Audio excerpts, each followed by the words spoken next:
আসসালামু আলাইকুম everyone, recipe by মারওয়ার্স মম চ্যানেলে সবাইকে স্বাগতম। সবাই কেমন আছেন? আমিও আলহামদুলিল্লাহ ভালো আছি।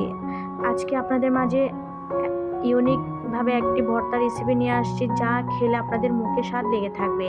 প্রথমে এখানে আমি কচু নিয়েছি। কচুগুলো আমি ধুয়ে ভালো করে পরিষ্কার করে স্লাইস করে নিয়েছি। তারপর ভর্তার জন্য আমি নিয়েছি এখানে ইচে শুটকি, তারপরে কাঁচামরিচ এবং রসুন, একটি পেঁয়াজ। পেঁয়াজটা আমি এখন ছুরি দিয়ে ভালো করে ছোট ছোট করে কুচি করে নিব। সবাই ভিডিওটি দেখা শুরুতে ছোট্ট করে একটা লাইক দিয়ে ভিডিওটা ফুল ওয়াচ করে দেখে নেবেন। কেউ ভিডিওটি স্কিপ করে দেখবেন না, তাহলে আপনারা বুঝতে পারবেন না যে আমি এমন একটি ভর্তা রেসিপি নিয়ে আসছি যা আপনারা বুঝতে পারবেন না। পেঁয়াজগুলো আমি এখন কুচি কুচি করে নিব। এই ভর্তাটা যে একবার খাবে সে বারবার শুধু এটাই খেতে চাইবেন, এতটা দুর্দান্ত স্বাদ হয় এই ভর্তা রেসিপিটা।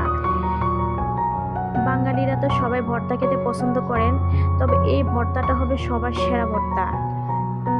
সবাই দেখতে থাকুন শেষ পর্যন্ত আমি কিভাবে এই ভর্তাটা বানিয়েছি। তারপর আমি রসুনের কোয়াগুলো খোসা ফেলে নিব।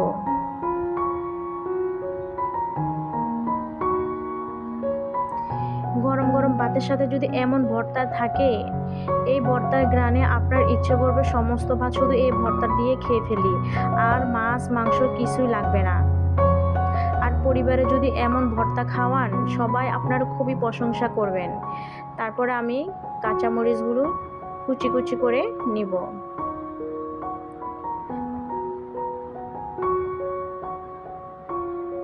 সব কিছু আমার কুচি কুচি করে নেওয়া শেষ। ইচে শুটকিগুলো আপনারা আগে ধুয়ে ভালো করে পরিষ্কার করে নেবেন। এখন আমি চলে যাব চুলাতে একটা ফ্রাই প্যান বসিয়ে এর মধ্যে 1 কাপ পানি দিয়ে দিব। তারপরে দিয়ে দিব হাফ চামচ পরিমাণ লবণ। এখন আমি কচুগুলো দিয়ে দিব। কচুগুলো আগে ভালো করে সিদ্ধ করে নিতে হবে। অনেকে ভয়ে এই কচু খেতে চান না, গলা চুলকায়, তাই আপনারা ভিডিওটি স্কিপ করবেন না। এইভাবে আমার মতো ভর্তা বানালে আপনাদের গলা চুলকাবে না। আর এই ভর্তার সাথে আপনারা রসুন ব্যবহার করতে হবে বেশি করে। এখন আমি 5-6টা রসুনের কোয়া দিয়ে দিছি, কচুর সাথে এগুলো সিদ্ধ করে নিব। কচুটা আমি ঢাকনা দিয়ে ঢেকে দিয়েছি। এখন বলক আসা পর্যন্ত অপেক্ষা করব। বলক আসার পর একটু নেড়ে চেড়ে দিব, যাতে তাড়াতাড়ি করে কচুগুলো সিদ্ধ হয়ে যায়।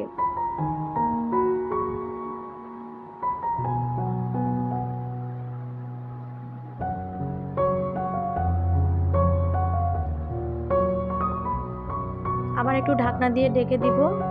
2-3 মিনিট অপেক্ষা করব। 2-3 মিনিট পর আবার ফিরে আসছি। মাশাআল্লাহ, কচুগুলো একদম পারফেক্টভাবে সিদ্ধ হয়ে গেছে। একটু চেক করে নিব কাঁটা চামচের মাধ্যমে। দেখতে পাচ্ছেন, আপনারা বুঝে নেন কচুগুলো একবার সিদ্ধ হয়ে গেছে। এখন আমি কচুগুলোকে ম্যাশ করে নিব।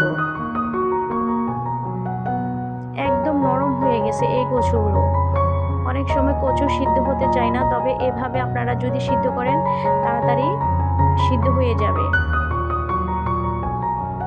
এখন একটু পানিগুলো 2-3 মিনিট একটু নেড়ে ছেড়ে শুকিয়ে নিব।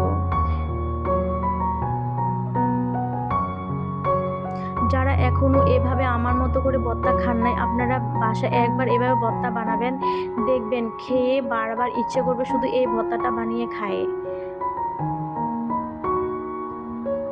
এখন কচু ভর্তাগুলো আমি প্লেটে তুলে নিব। যারা নতুন বন্ধু আমার ভিডিও দেখছেন অথচ সাবস্ক্রাইব করেন নাই, তারা সাবস্ক্রাইব করে ভিডিওটা ফুল ওয়াচ করে দেখে নেবেন এবং পাশে বেল আইকনটি ক্লিক করে রাখবেন, যাতে আমি নতুন নতুন রেসিপি ছাড়ার সাথে সাথে আপনাদের কাছে নোটিফিকেশন পৌঁছে যায়। এখন আমি 2 টেবিল চামচ সরষের তেল দিয়ে দিব। তারপরে আমি পরিমাণ মতো করে শুকনো মরিচ দিয়ে দিব।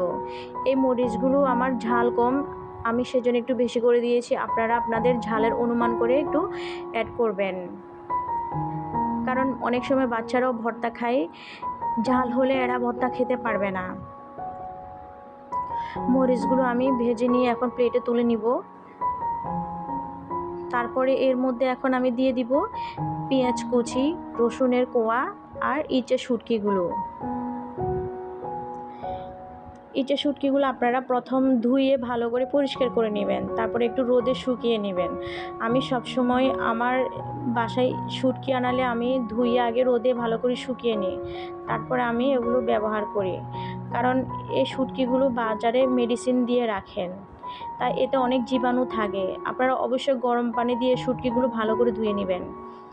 এখন আমি শুটকির মধ্যে একটু সামান্য পরিমাণ তেল দিয়ে শুটকিগুলো একবারে ভেজে নিব, মচমচ করে ভেজে নিতে হবে। পেঁয়াজ রসুন শুটকির সাথে ভালো করে মিক্স করে ভেজে নেব। শুটকি দিয়ে যদি এভাবে এই কচুর ভর্তাটা বানান, এর গ্রানে আপনার সমস্ত ভাত শুধু এটা দিয়ে খেয়ে ফেলতে পারবেন, আপনার আর মাছ মাংস লাগবে না। আমার রেসিপিটা ফলো করে আপনারা অবশ্যই বাসায় একবার ট্রাই করবেন, দেখবেন পরিবারের সবাই খেয়ে আপনার প্রশংসা করতে বাধ্য হবে। যখন এভাবে লালচে লালচে আসবে তখন আমি প্লেটে তুলে নিব শুটকি পেঁয়াজ রসুনের উপকরণগুলো। তারপর আবার একটু 1 টেবিল চামচ পরিমাণ এখানের মধ্যে আমি সরষের তেল দিয়ে দিব, সামান্য পরিমাণ হলুদের গুঁড়া, সামান্য পরিমাণ মরিচের গুঁড়া দিয়ে দিব, যাতে কচুর কালারটা একটু সুন্দর আসে। এখন আমি কচুরগুলো এখন দিয়ে দিব, 2-3 মিনিট একটু এগুলোকে ভালো করে নেড়ে চেড়ে নিব। সর্ষের তেলের মধ্যে যদি আপনারা কচু এভাবে একটু ভেজে নেন, এর ফ্লেভারটা অনেক ভালো আসবে। দিয়ে দিব 1/2 চামচ পরিমাণ লবণ। অনেকে কচু চুলকানোর ভয়েও ভর্তা খান না, তবে এই ভর্তাটা এভাবে বানালে আপনার গলা চুলকাবে না। শেষে একটি উপকরণ মিক্স করলে আপনার গলা কখনো চুলকাবে না এই ভর্তাতে। সবাই তাই ভর্তাটি রেসিপিটি স্কিপ করবেন না কেউ, যে আমি কি উপকরণ মিক্স করব যাতে আপনার গলা চুলকাবে না এই ভর্তাটি খাওয়ার পরও। এখন আমি কচুগুলো ভাজার শেষে এখন প্লেটে তুলে নিব। তারপর এখানে আমি নিয়ে নিব ভর্তা বাটার একটা বাটনা। প্রথমে আমি একটু শুকনো মরিচগুলো আগে ম্যাশ করে নিব, আপনারা চাইলে হাত দিয়েও কষলে নিতে পারেন। 1/2 স্পুন পরিমাণ লবণ দিয়ে দিব আগে। এখন একটু ভালো করে ম্যাশ করে নিব।